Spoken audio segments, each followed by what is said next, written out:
벌써 11월 달이 됐죠. 11월 달이 된 줄 저도 잘 몰랐어요. 저도 이제 셋째 출산한 지 한 3주 정도 됐잖아요. 3주가 됐는데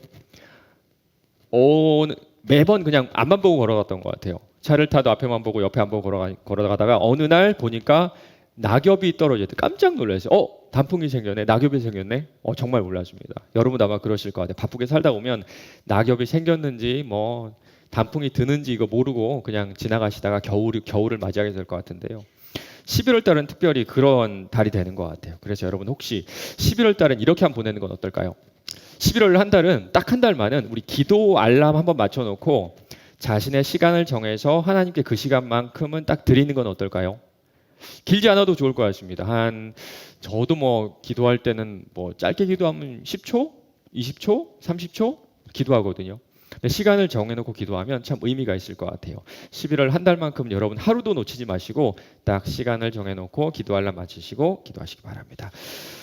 오늘도 여러분 지난주에 말씀드린 대로 우리 팀 켈러 목사님이 쓴 정의란 무엇인가라는 이 책을 텍스트로 해서 말씀을 전할 텐데 오늘은 두 번째 챕터입니다. 제목이 뭘까요? 혹시 여러분 이거 제가 사서 구해서 읽어오시라 그랬는데 읽어오셨죠? 그냥 오신 분 안 계시죠? 네, 그렇죠. 챕터 2는요. 구약의 모세율법을 버렸는가? 번제보다 정의가 시급하다. 번제보다 정의가 시급하다라는 부제를 가지고 있습니다. 우리나라 속담에 이런 게 있죠. 가난은 나라님도 구제 못한다. 한 나라의 모든 권력을 가지고 있는 왕도요. 가난을 뭐 어떻게 통제할 수 없다. 그런 뜻일 거예요. 여러분 어떻게 생각하세요? 가난은 정말 사람이 통제할 수 없는 걸까요? 경제 용어 중에 이런 게 있더라고요. 빈곤의 덫. 영어로는 poverty trap인데요. trap은 덫 혹은 뭐 함정 이렇게 우리가 번역할 수가 있죠. 여러분 혹시 밀렵꾼들이 쳐놓은 덫에 걸려가지고 야생동물들이 잡힌 그런 장면을 본 적 있나요? 거기 보면요. 아주 힘이 센 동물인 뭐 곰이라든지 멧돼지라든지 그런 동물들도요. 덫에 걸리면 절대로 빠져나가지 못합니다. 빈곤의 덫이 그렇다는 거예요. 사전적 정의를 찾아보니까 이렇습니다. 빈곤의 함정은 사람들이 빈곤에서 벗어나는 것을 매우 어렵게 만드는 메커니즘을 말한다. 복지 정책에 있어 빈곤의 함정은 빈곤층의 소득이 증가할 경우 그때까지 누리던 사회 보장, 세제 혜택 등 정부 지원을 받을 수 없게 돼 결국 빈곤에서 벗어나지 못하는 사회 시스템의 모순을 가리키는 말이다. 쉽게 말하면요. 가난이라는 함정이 있고요. 여기에 걸리는 사람은 무슨 짓을 해도 빠져나가지 못한다는 거예요. 여기에 대해서 두 가지 견해가 있는데 여러분 이 책을 한번 꼭 보시면 좋을 것 같습니다. 우리 화면 한번 보여주실래요? 가난한 사람이 더 합리적이다. 미국에 우리가 많이 들어본 그 MIT라는 대학이 있잖아요. 거기 경제학과 교수 2명이 같이 쓴 책인데요. 이 두 사람은 부부고요. 2019년에 이 두 사람이 노벨 경제학상을 같이 받았어요. 이 책의 서론에서 이분들은 두 가지 입장을 비교하는데요. 어쩌면 가난에 대한 우리의 두 가지 보편적인 견해일 겁니다. 먼저는요, 이 컬럼비아 대학에 지구연구소라는 데가 있는데 거기 소장인 제프리 sak스라는 사람의 견해예요. 한번 보여주실래요?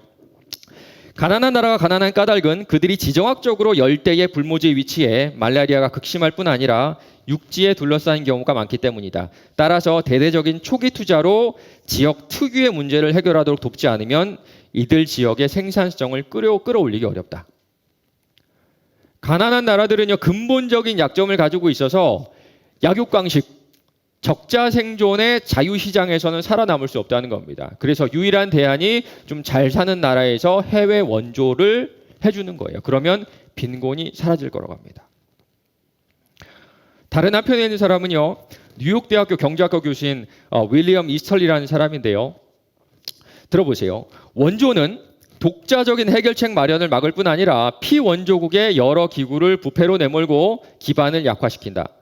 가난한 나라 입장에서 가장 유리한 대안은 자유시장 시스템을 도입해 적절한 동기부여로 문제를 스스로 해결할 방안을 찾아내는 것이다. 가난한 나라는 외국의 기부금이나 보조금에 기대면 안 된다. 이 두 사람 모두 다 빈곤을 퇴치하고 싶어 하죠. 그 방법이 다를 뿐이에요. 우리나라로 시선을 돌린다면 보수 정당과 진보 정당 간의 끊임없는 싸움. 분배냐, 성장이냐, 이 문제일 겁니다. 여러분들 어떻게 생각하세요? 지금 우리나라는 분배를 해야 될 때입니까? 아니면 조금 더 성장한 후에 그 다음에 분배 얘기를 해야 될까요? 여기에 대해서 이 책의 저자는요, 이렇게 말합니다. 개발 원조나 빈곤 문제에 관한 입장에서 부자 나라 출신 전문가들은 그들이 처한 특수한 세계관에 영향을 받기 쉽다. 빈곤이라는 실제적인 현실이 가지고 있는 그 문제 때문에 이들이 이렇게 주장하는 것이 아니라 각자가 가지고 있는 정치적인 성향이 그들의 견해를 결정하는 요인이 된다는 거예요. 저는요, 이 말이 이렇게 들리더라고요. 당신들이 가진 정치색으로 이 문제에 접근하지 마세요. 그럴만한 게요. 사실 이 책의 공동 저자인 아비지트 베너지 교수는요, 전 세계에서 가장 가난한 나라 중에 하나인 인도에서 태어나고 자란 사람이거든요. 이 빈곤을 대하는 태도가 이 부자 나라의 교수인 제프리 sak스나 윌리엄 이스털리와는 전혀 다를 겁니다. 그래서 이 부분은요, 이걸 연구하기 위해서 책상에 앉아서 탁상 공론을 한 게 아니라 정말 가난으로 고통스러워하는 그 동족들의 현실로 들어가서 한 10년 가까이 연구를 해서 이 결과를 얻어낸 겁니다. 그런데요, 이들이 찾아낸 그 방법들을 보니까 성경에서 말하는 해답하고 정말 유사해요. 간절하면 통한다, 이런 말이 있죠. 이웃을 향한, 가난한 사람들을 향한 간절한 마음이 하나님의 뜻과 좀 통하지 않았나, 그런 생각이 들더라고요. 오늘 이 시간 이들이 깨달은 방법들을 하나님께서는 어떻게 성경에서 말씀하고 계시는지 한번 살펴보도록 합시다. 오늘 본문 말씀인데요, 신명기 15장 4절 5절이에요. 신명기 15장 4절 5절 우리 한번 찾아보시고 같이 한번 읽었으면 좋겠어요. 길지 않으니까요, 같이 읽읍시다. 시작. 네가 만일 네 하나님 여호와의 말씀만 듣고 내가 오늘 내게 내리는 그 명령을 다 지켜 행하면 내 하나님 여호와께서 내게 기업으로 주신 땅에서 내가 반드시 복을 받으리니 너희 중에 가난한 자가 없으리라. 아멘. 예전에 어떤 분이 저에게 이런 말을 하셨어요. 목사님 설교를 들으면 좀 진보적인 성향이 좀 있는 것 같은데요. 아무래도 목사님께서 자라온 그런 환경적인 영향을 끼치지 않았나 싶어요. 제가 가난한 사람을 도와야 됩니다. 그것이 정의입니다. 이런 설교를 하는 것이요, 제 정치적 성향의 결과이고, 그리고 그것이 제가 어렵게 살아왔기 때문이 아닐까라는 좀 우려의 말씀이었습니다. 그런데요, 완전 잘못 짚으셨습니다. 완전 잘못 짚으셨어요. 저희 부모님은요, 고향이 경상북도 상주입니다. 혹시 여러분 그 경상북도 내륙지방 출신 있나요? 혹시 손 한번 들어보실래요? 있으세요? 있으시죠. 아마 제 말이 공감이 될 겁니다. 그 지역은요, 누가 나와도 보수당이 당선되는 그런 곳이에요. 역사상 국회의원 선거가 시작된 이후로 진보적인 성향의 당이 당선된 적이 한 번도 없는 그런 곳입니다. 저희 부모님은요, 여전히 그런 정치적인 성향을 갖고 계시고요. 저도 그랬습니다. 저도. 그래서 가난한 사람이 좌파다, 가난한 사람은 진보다, 이렇게 말씀하시는 분들은요, 정말 현실을 모르는 사람들이에요. 저도 20대 때는요, 그렇게 어렵게 살면서도요, 단 한 번도 분배를 주장하는 진보 성향의 정당에 투표를 한 적이 한 번도 없어요. 그러던 제가 이런 사회적인 약자들에게 관심을 가지게 된 것은요, 성경을 읽기 시작한 이후였습니다. 여러분 혹시 기억나시나요? 지난주에 릭 워렌 목사님의 회개. 그렇게 성경을 읽었고 그렇게 설교를 했어도요, 2,000번이 넘게 과부와 고아와 나그네와 가난한 자들에 대한 명령을 대수롭지 않게 흘려버렸던 거예요. 저도 그랬어요. 저도. 그런데 성경을 진지하게 읽던 그 순간부터, 어느 날부터 이 구절들이 눈에 들어오는데 너무 많은 거예요. 너무. 이 성경 안에 2,000번이 넘게 한 가지 주제로 명령하신 내용이 이거 말고 또 있을까요? 저는 찾아보질 못했습니다. 왜 우리는요, 2,000번 넘게 말씀하신 이 말씀대로 이웃을 사랑하자고 말하면 그것을 진보, 좌익, 좌파, 빨갱이 이렇게 몰고 갈까요? 어떤 분이 그러더라고요. 한 명을 돕자 그러면 박수를 쳐주는데 10만 명을 돕자 그러면 색안경을 끼고 쳐다본다. 맞아요, 여러분. 가난한 사람들을 돕는 거는요, 연약한 사람들을 돕는 것은요, 정치적 성향의 문제가 아니에요. 이 책의 저자가 말한 대로요, 좌파와 우파, 분배, 성장 이런 이분법으로 편을 갈라서 탁상 공론할 그런 문제가 아니라는 겁니다. 하나님께서 우리에게 주신 2000번이 넘는 명령이고요. 우리의 여러분의 정치 성향과 상관없이 순종해야 되는 그런 말씀들이에요. 우리가 텍스트로 삼고 있는 그 책에서도 팀 켈러 목사님은 똑같은 얘기를 하고 있습니다. 가난에 대한 성경적 접근은요, 진보도 아니고요, 보수도 아니라는 거예요. 먼저 진보주의자들은요, 가난의 근본적인 원인을 사회적인 폭력으로 보죠. 가진 자들의 경제적인 착취, 기득권층의 독점, 이런 것들이 기회의 평등마저 박탈했다고 합니다. 반대로 보수주의자들은요, 자연적인 도태라고 보죠. 이 보이지 않는 손이 작동하는 이 자유경제 시장에서 나타나는 어쩔 수 없는 현상이라는 거예요. 뭐 가족의 붕괴라든지 가난한 이들이 가진 그 특유의 어떤 습관들, 행동 양식 같은 개인적인 특성이 그들이 가난할 수밖에 없는 이유라는 겁니다. 아마도 여러분도 이 두 가지 주장 중에 하나에 동의하고 있을 거예요. 사회적 폭력이다. 아니다. 그냥 그들의 선택이다. 그런데 정말 여러분은 한쪽에만 문제가 있는 걸까요? 그렇지 않습니다. 성경은요, 정말 균형 잡힌 시각에서 이 빈곤의 원인을 찾아내요. 세 가지로 분류할 수 있는데, 먼저는 억압이에요. 억압. 아모스 5장 말씀입니다. 이 땅 백성은 포악하고 강탈을 일삼고 가난하고 궁핍한 자를 압제하고 나그네를 부당하게 학대하였으므로. 예레미야 말씀도 들어보세요. 자기 이웃을 고용하고 그의 품삯을 주지 아니하는 자에게 화 있을진저. 최저임금제가 시작된 지가 얼마 되지 않았죠. 그 이전까지는 사회적인 약자들에게 불공정하게 낮은 임금이 책정되는 경우가 너무나도 많았습니다. 내가 만일 너와 함께한 내 백성 중에서 가난한 자에게 돈을 꾸어주면 너는 그에게 채권자 같이 하지 말며 이자를 받지 말 것이며. 가난한 사람들은 여러분도 잘 알겠지만 은행, 우리가 잘 아는 국민은행, 우리은행 같은 제1금융권에서 돈을 빌리기가 참 힘들어요. 그래서 대부업체들을 찾아가는데요. 요즘에 광고도 많이 나오죠. 지금은요, 법적으로 연 24% 이내로 묶여 있는데 얼마 전까지 법적으로 34.9%였습니다. 100만 원 빌리면요, 무려 135만 원을 갚아야 했어요. 우리 하나님은 이런 말도 안 되는 행위를 억압이라고 규정하시고요, 선지자들을 통해서 맹렬하게 비난하셨습니다. 그런데 단순히 이것만이 빈곤의 원인이라면 지금 그 진보주의자들의 그 얘기가 맞을 겁니다. 불공정한 사회 때문에 그래. 기득권층의 탐욕 때문에 그래.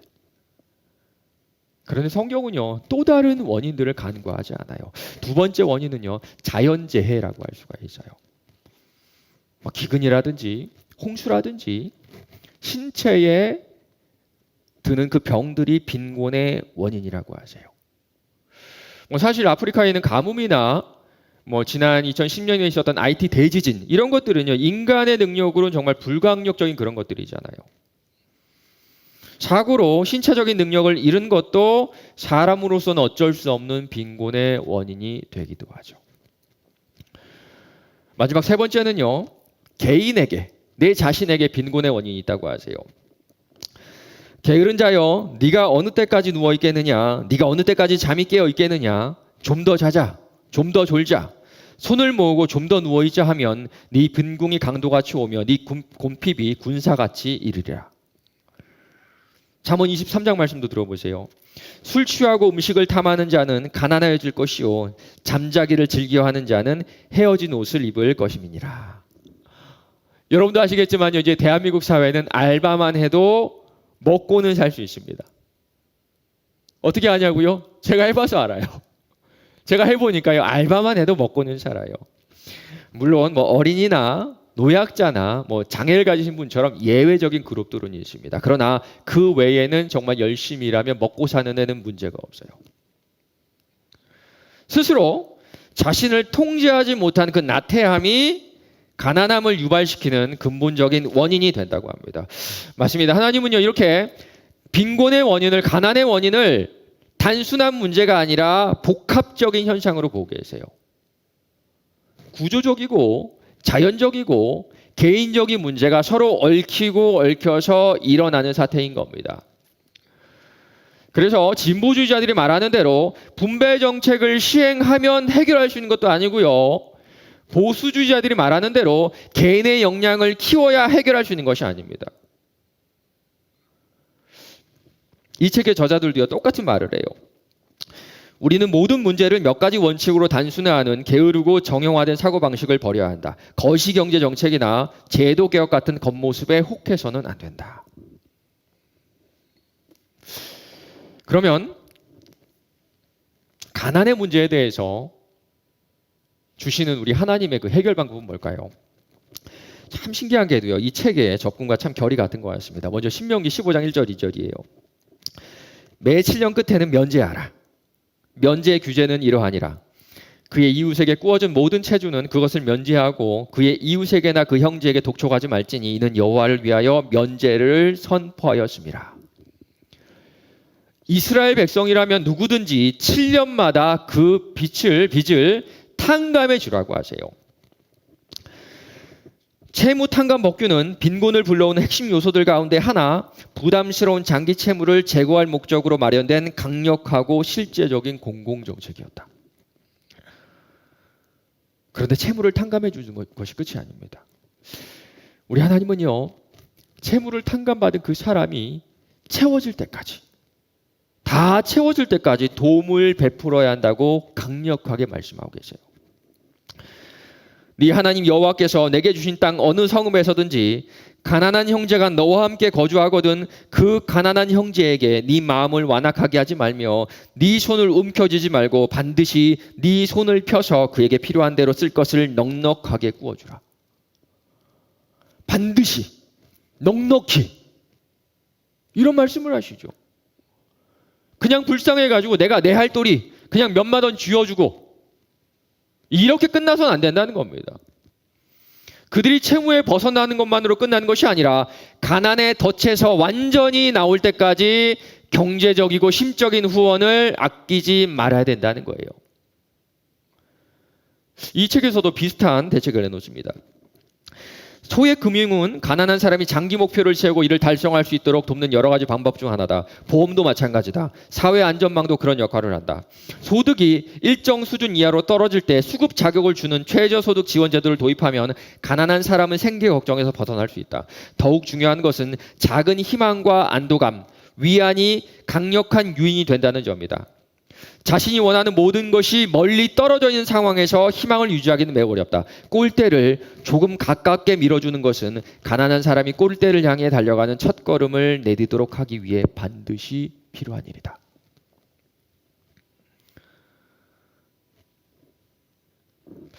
그런데 하나님은요, 이렇게 국가나 더 많이 가진 사람들이 무조건적으로 도와야 한다, 그런 말씀만 하지 않으세요. 대표적인 것이요, 이삭줍기라는 규정입니다. 땅을 가진 주인들이 생산된 곡식에, 생산된 곡물의 나달 하나까지 가져가지 말라는 그런 말씀이에요. 너희 땅에 곡물을 벨 때에 반 모퉁이까지 다 베지 말며 떨어진 것을 줍지 말고 그것을 가난한 자와 거류민을 위하여 남겨두라. 나는 너희의 하나님 여호와니라. 땅 주인 입장에서는요, 조금 억울할 수도 있는 그런 규정인데요, 사실 그렇지도 않습니다. 지금은 기계로 곡식을 베는데 옛날에는요, 손으로 곡물을 베었죠. 그래서 일꾼들이 마음만 먹으면 땅에 떨어뜨릴 것이 별로 없어요.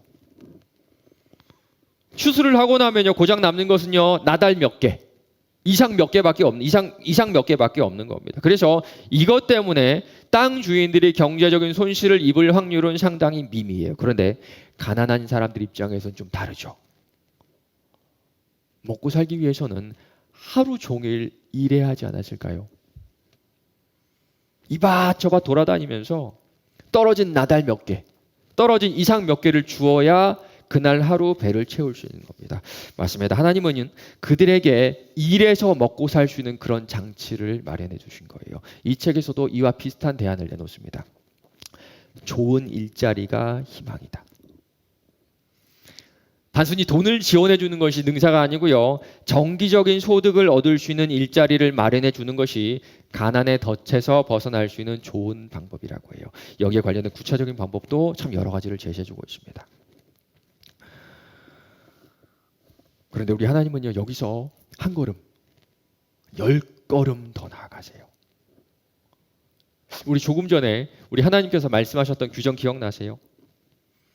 7년이 지나면요, 그 채무를 모두 다 탕감해 주라고 하세요. 그런데 여기서 끝이 아닙니다. 그 7년이 7번이 지난 그 다음에, 그러니까 그 사람이 나에게 무언가 돈을 빌리고 무언가 저당을 잡히고 50년째 되는 해에는 희년, 굳이 번역하자면 축제의 해라고 번역할 수가 있는데요. 이 축제의 해가 선포되었습니다. 레위기 25장 전체가 희년에 대한 규정인데요. 정말 기가 막힌 말씀들을 많이 하세요. 그 중에 땅에 관한 말씀입니다. 28절이에요. 그러나 자기가 물을 힘이 없으면 그 판 것이 희년에 이르기까지 산자의 손에 있다가 희년에 이르러 돌아올지니 그것이 곧 그의 기업으로 돌아갈 것이니라. 이스라엘 백성들은요, 원래 이집트의 종이었죠. 그러다가 하나님의 놀라운 은혜로 가나안 땅으로 들어왔는데, 그때 각 지파마다 각각의 가족마다 땅을 무상으로 분배받았어요. 그런데 그 이후로 50년이 지나는 동안 어떤 집은요, 사정이 좋아져서 더 넓은 땅을 차지하게 되었고요, 어떤 가정은 그렇지 않아서 땅도 팔고 가진 것도 다 팔고 이제는 남의 종이 되어서 살아가게 됐을 수도 있겠죠. 그런데 50년이 지나면 땅의 원래 소유권이 원래 주인에게로 돌아가야 된다는 그런 규정이었던 겁니다. 어떤 신학자는요, 이 규정을 이렇게 설명했어요. 그러다 치더라도 이것은 사유재산을 극도로 상대화시키는 제도다. 개인이든 가족이든 얼마나 무책임하게 재산을 관리했는지, 또한 얼마나 깊은 채무의 구렁텅이에 빠졌는지 상관없이 죽는 날까지 적어도 한 번은 다시 시작할 기회를 가질 수 있었다.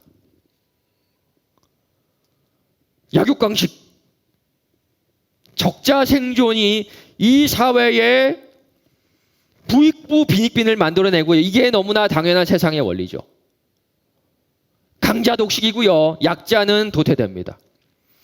자연스럽게 부는 대물림되고요, 가난도 대물림돼요. 여러분, 이게 남의 얘기인가요? 아마 여러분 부모님 가운데서도 젊은 시절 사업에 실패해서 여전히 일어나지 못하는 그런 분들도 계실 겁니다. 그 이후에는요, 후회와 자책으로 살아가게 되고요, 가정에도 그 큰 상처가 지금까지 사라지지 않고 남아있을 거예요. 그 실패를 두둔하고자 하는 것은 아닙니다. 자신의 실수나 잘못으로, 때로는 자신의 역량 부족으로 실패한 사람은 자신의 행동에 책임을 져야 돼. 그러나 49년이면 좋게요. 우리 하나님은요, 49년 동안 그 고통을 받았으면 충분하다고 말씀하세요. 반대로 운이 좋아서, 아니면 자신의 역량이 좋아서 부유함을 누리는 사람들이 있죠. 그 부를 강제로 뺏을 수는 없습니다. 하나님도 그걸 원치 않으세요. 그러나 49년이면 좋게요. 49년 동안 평탄하게 살았으면 우리 하나님은 그걸로 충분하다고 하세요. 왜냐하면 처음부터 모든 것이 그들의 것이 아니라, 우리의 것이 아니라 우리 하나님의 것이잖아요. 그가 지금 당신만이 가질 수 있는 권리로 모든 것을 원점으로 되돌려 놓고 계신 겁니다. 맞습니다. 우리 하나님의 품 안에서 우리는 적어도 한 번은 인생을 처음부터 다시 시작할 수 있고요, 우리 하나님의 사랑 안에서 내 자녀에게 나의 과오를 물려주지 않을 수가 있어요. 토지 사용에 관한 성경율법의 조항들은 우리 시대를 주름잡는 주요한 경제 모델들의 정면으로 도전한다. 개인이라는 값진 요소를 무시해버리는 국가 통제주의는 물론이고 공동체를 희생하면서까지 개인을 앞세우는 무차별적 개인주의 모두를 향해 날카로운 비판의 칼날을 들이대는 것이다. 오늘 말씀 다시 한번 볼까요? 네가 만일 네 하나님 여호와의 말씀만 듣고 내가 오늘 너에게 내리는 그 명령을 다 지켜 행하면 내 하나님 여호와께서 내게 기업으로 주신 땅에서 네가 반드시 복을 받으리니 너희 중에 가난한 자가 없으리라. 돈의 많고 적음에 따라서 안정감을 느끼고 불안함을 느끼고 열등감과 우월함 사이를 오가고 있는 우리지만 사실 우리 마음 가운데 우리 모두가 꿈꾸는 그런 세상 아닌가요?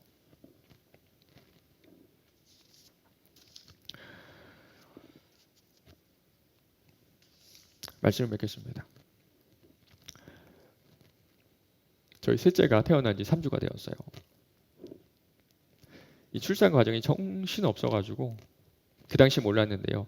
3주가 지나고 보니까 이 출산하고 아이를 키우는 과정 가운데 돈이 꽤나 들더라고요.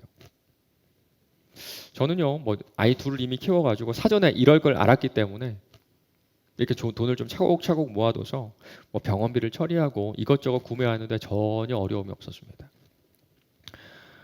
그런데 이번 주 아마 주보를 보시면 그 작년부 주보를 보시면 알 거예요.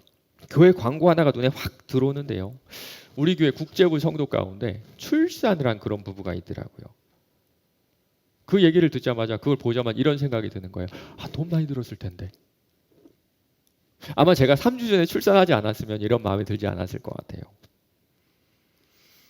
그래서 국제부를 담당하는 목사님에게 여쭤보니까요. 상황이 더 안 좋습니다. 외국인은요. 우리나라에 오면요. 딱 한 번 보험이 적용된대요. 딱 한 번만. 그런데 이미 그거를 다 써버리셨대요. 그래서 이번 출산은 그 어떤 보험 적용도 받지 못했다고 하세요. 제가 이번에 출산에 들었던 비용이 병원비가 한 70만 원 정도였거든요. 이 보험 적용이 안 되면요. 한 서너 배 더 비싸져요.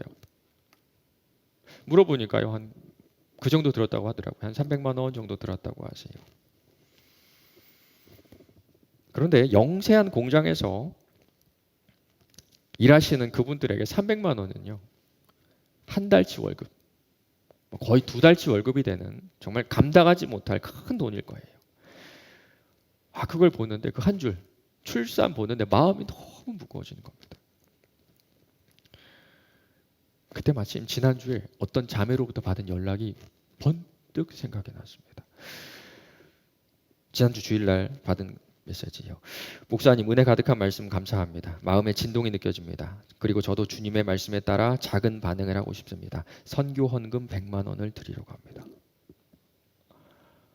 이 메시지를 보냈던 그 자매도 부자 아니에요. 그 자매도 여러분과 똑같이 월급 받는 회사원입니다. 100만 원이면요. 아마 그 자매 월급의 3분의 1? 한 4분의 1 되지 않을까요? 그렇다면 최소한 자신의 일주일을 아침 일찍 출근하고 밤 늦게 퇴근해서 얻은 그 결과를 이웃들과 나누겠다는 거죠. 그걸 봤는데 제 가슴이 막 두근거리더라고요. 와, 하나님께서 이 자매 헌신을 통해서 한 가정의 행복을 되찾아주고 계시는구나. 기쁜 마음으로 그 자매를 대신해서 그분들에게 전달해 줄 수가 있었습니다. 그리고 이런 마음이 들었어요. 국제부 성도들이 출산할 때마다 뭐 지금이야 우리가 한 뭐 200명 안 나오는데 우리 많이 나올 때는 350명, 400명 나왔거든요. 그럼 여러분이요 10,000원도 아니에요. 여러분 커피 한 잔 반값 한 8,000원씩만 모아도요 그들의 모든 출산을 책임질 수가 있어요. 부익부, 빈익빈, 약육강식, 부와 가난의 대물림. 이 세상에는 아무런 희망도 없지만 교회인 우리는요 하나님의 자녀인 우리는요, 출산이라는 축복 뒤에 따라오는 가난의 덫 정도는 우리의 힘으로 벗겨줄 수가 있어요. 그때 우리는 하나님께서 우리에게 선포하신 그 희년을, 축제해를 경험할 수가 있을 겁니다. 보수, 진보, 좌파, 우파, 분배, 성장, 이 모든 인간의 탐욕을 넘어선 이 하나님의 사랑을 세상에 뿌리며 살아가는 여러분 되시기를 주님 이름으로 간절히 축원합니다.